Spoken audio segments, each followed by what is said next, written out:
Бой начинается.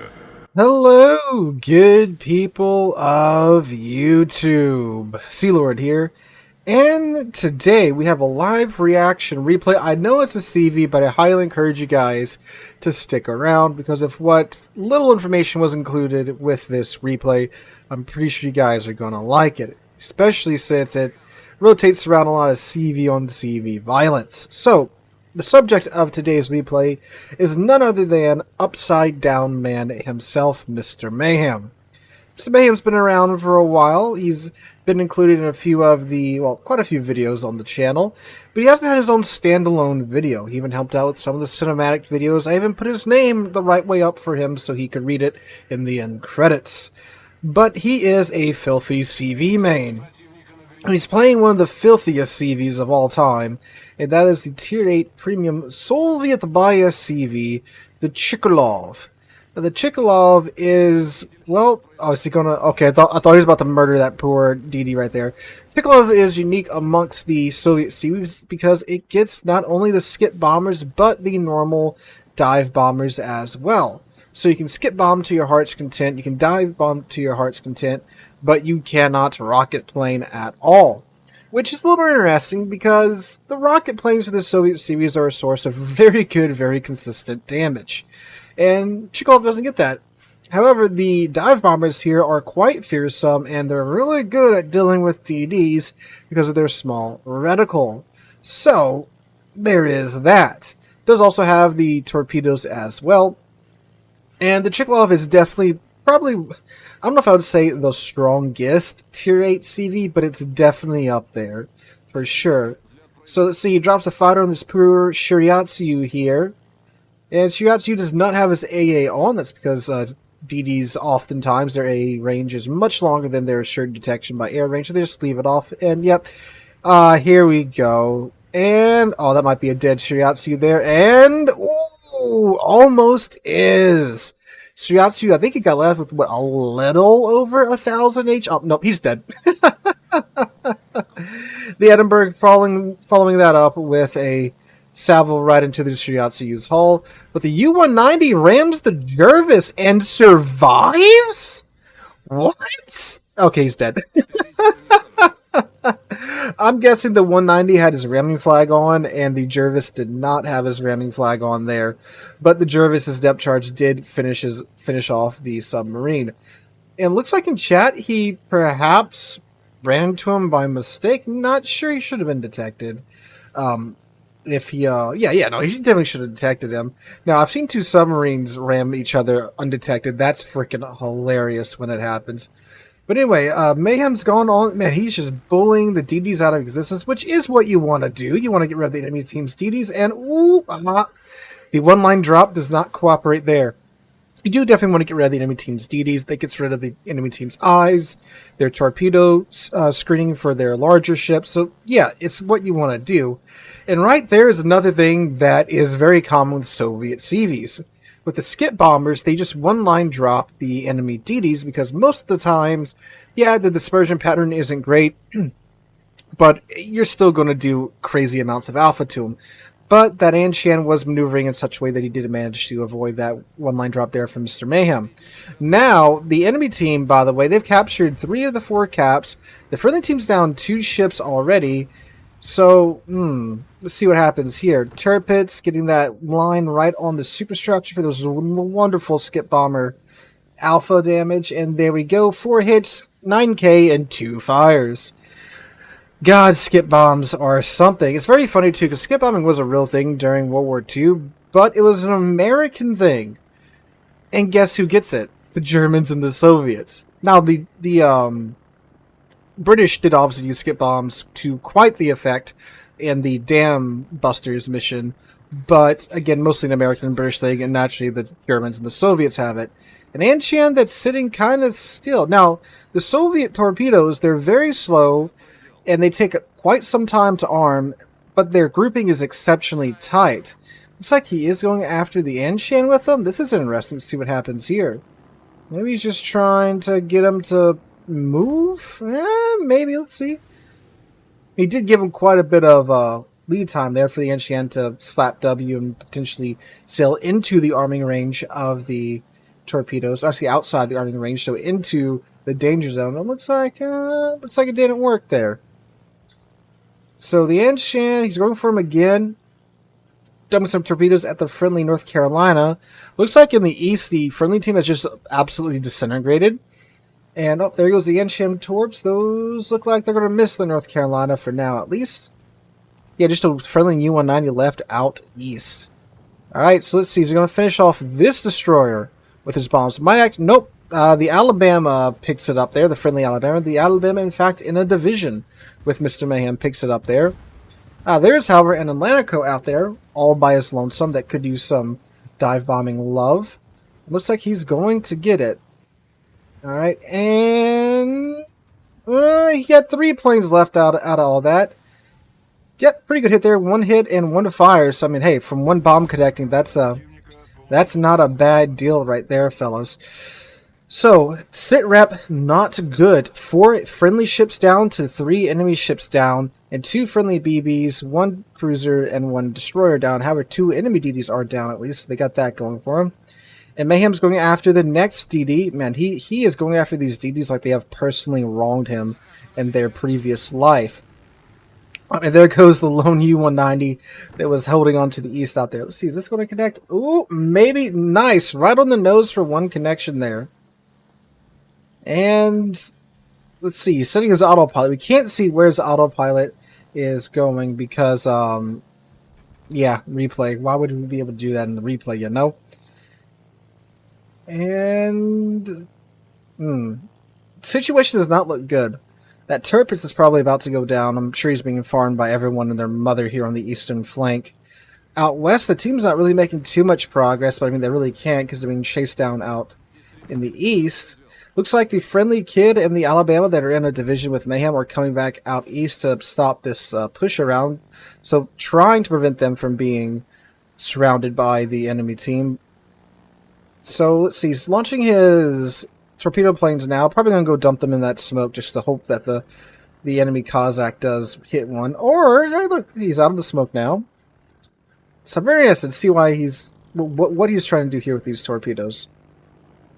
So it's like he's not even trying to really just close up the reticle. Which, granted, I mean, I guess the DD, you do want them to spread around as much as possible so he can't dodge all of them. Ooh, nice! Actually, gets one to connect on the Cossack, and that's a flooding instance as well. And now he's coming back up with the skip bombers, and the Cossack is looking like he's probably going to beach there. Ooh, that would be a clean run. Oh yeah, this is a great setup if you can get around before that Cossack manages to unstick himself. And here he goes. So we can go for the second line or for the 1 line. It's like the second line. Yep, there he goes. And might clip his superstructure there, or might hit his ship directly for 4,000 damage, brings him down to 400 health and change. And thankfully the friendly Tirpitz does finish off the Cossack. Alright, so they're still down on ships. Ooh, hoo hoo hoo. A little bit of battleship shellage there from the Monarch. And he doesn't really have much place he can run. The only place he can run would be the back of the map. But with Soviet CVs, the planes are so slow, you don't want to do that because that increases your flight time. And the longer your flight time is, that's, of course, the less damage that you're throwing out there. So Soviet CVs really want to be played close to the action. And they don't have the best armor. That's kind of the trade-off for this crazy damage output. Alright. Ooh, just absolutely eviscerate. That was a Shokaku? Is that what they have on the other side? What do they have? Yep. There's that Shokaku squadron there, although I believe that was probably the kids' aid doing most of the heavy lifting there. Alright, Monarch 8 torpedo on the nose.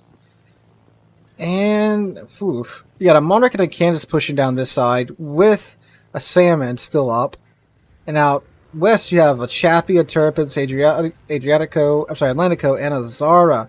Speaking of Atlantico, just took out the friendly Agil with Agil, how do you say it, with its secondaries. Decent hit on the Monarch, 8,000 damage and a fire. So it looks like he's focusing the Monarch down now, which, I mean, that's the most dangerous thing to you at the moment. Although is he shooting at him or is he shooting at the Atlanta? Let's see. Yeah, nope, shooting at him. Of course, most players do get that carrier red eye when they do see a carrier. He's throwing it in reverse. Phil's backing up on Terry. Put it in reverse, Terry. Oh boy. So torpedoes again. He's just chunking torpedo after torpedo into this Monarch's bow. See, the enemy Kansas is... shoot. I would not want that to look at me if I was Mr. Mayhem right now, because Kansas, that thing packs a punch, and your sides are very squishy in the Chickalov. So there's more torpedoes in the Monarch's face. From this profile, of course, the torpedoes, when you get the reticle lined up all the way, that's very close, but you can get it to where the lines are perfectly straight. There's no angle out or angle inwards. The replays do oftentimes glitch, and they don't show you the reticles correctly when it comes to CV replays. So I would imagine he definitely let that one wind up. That's his first kill of the match there. 11 minutes in. Granted, of course, he has been doing the Lord's work, trying to deal with the enemy team's DDs for the past 10 minutes. Eats a bit of flak there from the Kansas. Gets the second line lined up and lets it go, aiming for that superstructure, looks like. Again, wise call. Only 3,000 damage, though, because only 2 bombs did connect. And again, with the torpedo planes. Okay. Ooh, what is in their decap? Oh, the Kansas is in the decap, duh. Ooh, that friendly Turpich is about to go down now. Now, it is down to just these 4 ships. The Turpich, the Kid, and the Alabama in Mayhem's division. Against just under half of the enemy team. This should be a dead Kansas here, if not from Mayhem's torpedoes, from the concentrated fire of his teammates. And is that Battleship down? Battleship down. The friendly Kid does manage to take him out. Here's a Zara that's only at 2,300 HP. Let's see if we can manage to clip him here with a torpedo. But there goes the friendly Turpits. So now it's just Mayhem's division against 5 enemy ships, including a carrier, 2 battleships, and 2 cruisers. A mostly full health Kid, a mostly full health Alabama, and a Chickalov against 5 enemy players now.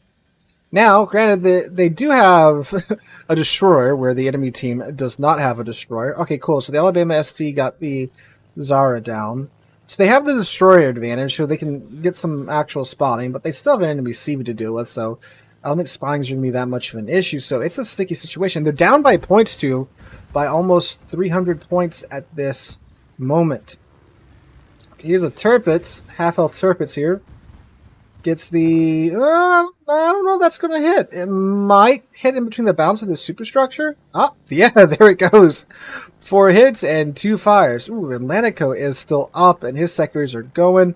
That Alabama put-in is getting absolutely targeted down now by the Atlantico's secondaries, and the secondaries are no joke.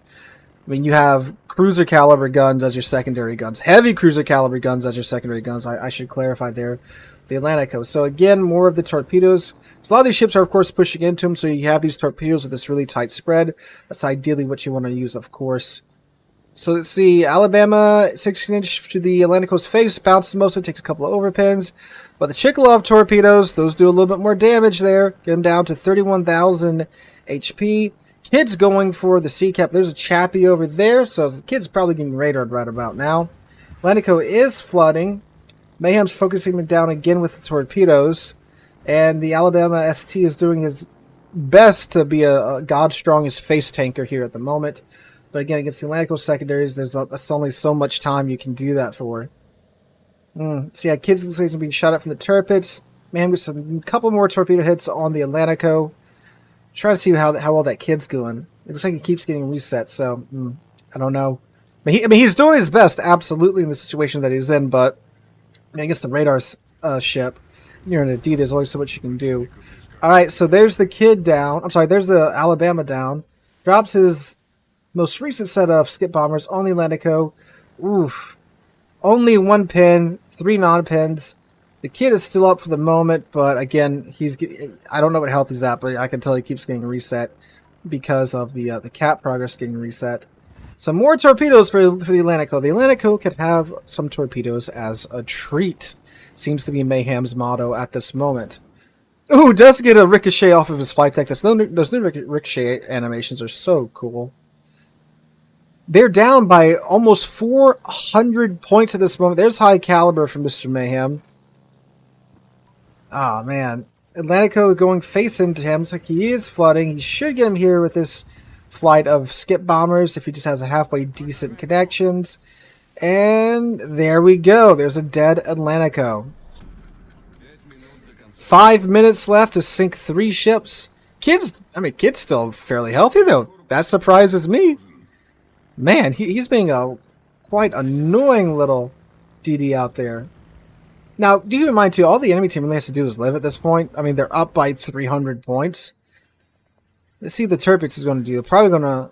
I don't know. Let's see. Where's the torpedoes at? Yep. 8, 1, 2, 3, 4. Yep, 5. There we go. That is a dead Turpix. Gets the division Kraken. So now it's a 2v2 fight. Ooh, full health Chappie, though, versus a kid. Don't know about that, but Mayhem is on his way to make it an uneven fight. I haven't seen the Shokaku's planes in a minute. I wonder if he ran out of aircraft, or maybe he's just been focusing on... Yeah, no, there he is. Okay, he's been focusing on the kid for the past however long that Mayhem's been engaged over here in the west, 4 or 5 minutes or whatever. So Mayhem's going over to the Chappie now, and this is where the Soviet Sea was really strong. If you need a good run up on the Chappie here, oh, there we go. The kid is now sunk. It's now down to Mayhem against the Chappie and Shokaku. So, oof, jeez. They're up by over 300 points at this point. 310 points and change. Or a little less. Got a half-health Chappie. You have a Shokaku that's somewhere that, even if he sinks this Chappie, he's got to kill the Shokaku in 3 minutes.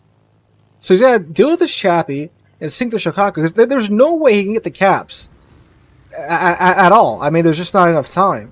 So he's got to sink everybody to win this match.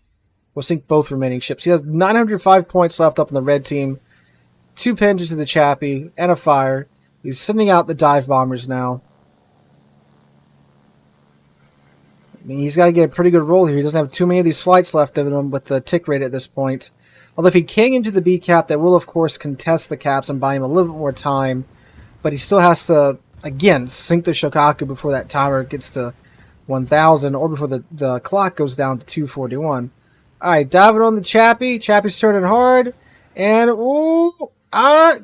hits his torpedo tubes for 870 damage. Oh, man. Oh, man. God, 9:45 left on the clock. Golly, this is close. So if he does get the Chappie here, again, he's got to sink that Shokaku. Good God, this is going to be bad for my blood pressure here, fellas. 7k HP left on the Chappie. Took out the torpedo planes yet again. He's trying to finagle the Chappie's turn circle here, it seems. Drops the torpedoes. It's like autopilot's doing its best to be the slowest maneuvering possible, because I swear autopilot's just there to take as long as possible to get you from where you're trying to go. The torpedoes are, of course, forcing the Chappie to sail in a straight line. Now's a great... Ooh, does eat one up the stern. 977 on the scoreboard. Drops the dive bombers on the Chappie. And come on. Oh, my God. 1,500. Scores at 985. Just manages to touch the B cap. Says, screw that, give me the dive bombers again. I need some assured damage on this thing. 989, ladies and gentlemen, the score. Oh my God. Okay, so he's got to sink this on him. So, no, I'm sorry, he's actually taking the skip bombers out. Oh, that's beautiful. That's beautiful. 993, boys. It's going to be 996 the next tick. Sorry, 997, actually. And, oh, come on. There we go. I think I saw 998 there before it swapped. So he's got to sink the Shokaku now. The full health Shokaku. He's at a half health Chikholov too. So now it's the battle of the carriers, boys. Oh no. And that's a full health Shokaku. Oh, if only he was in a Graf Zeppelin, God's strongest carrier. Alright, so this is the Shokaku. Is going to need all of his torpedoes though. Ooh, there we go. 13k damage. Oh, actually more than that. That was about 20k there from a full rack of torpedoes. That's the good thing about these torpedoes and CVs. They're so freaking slow, and the torpedoes are so freaking slow, it just bounces off. Chikholov's gunners are opening up on the Shokaku. Got one secondary hit now to another 10k, 13k to the Shokaku. His dive bombers are going up. Will these even pin the flight deck of the Shokaku? 987 on the clock. I'm sorry, on the scoreboard. Oh, they do. They do. Very well. 870. So he's got to hit him with his torpedo planes there. to finish him off. 995. He's not going to have time to get a run-up on this. It's the secondary kill for the Kraken. Oh my god. Talk about last frickin' second, boys. The secondary kill for the win. So that secondary gunner is getting the Order of Linen for sure. Talk about, I wasn't paying attention to this damage. 242,000 damage, 3k base XP from that match, 5 enemies sunk. Let's see, you got high caliber, coordinated attack, Kraken Unleashed, close quarters expert, strike team, Confederate, and 2 of the general offensive. Oh my gosh, he dang, I don't think I've seen anything more last second than that, than maybe that T2 CB's replay we did a couple of months ago. But Mayhem, oh lord, living up to your name upside down, man. That was crazy. I know it's a CV, Chikhalov, no CV bad and all, but you gotta admit, that was a pretty good battle.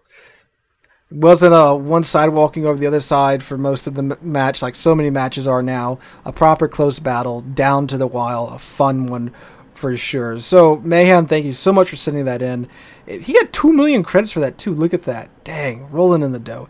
If you have a replay you'd like to submit to the channel, check out the email linked in the description down below, and you might find yourself up here on one of our live reaction replays. Hope you guys enjoyed. Have a wonderful Thursday, wonderful rest of your week.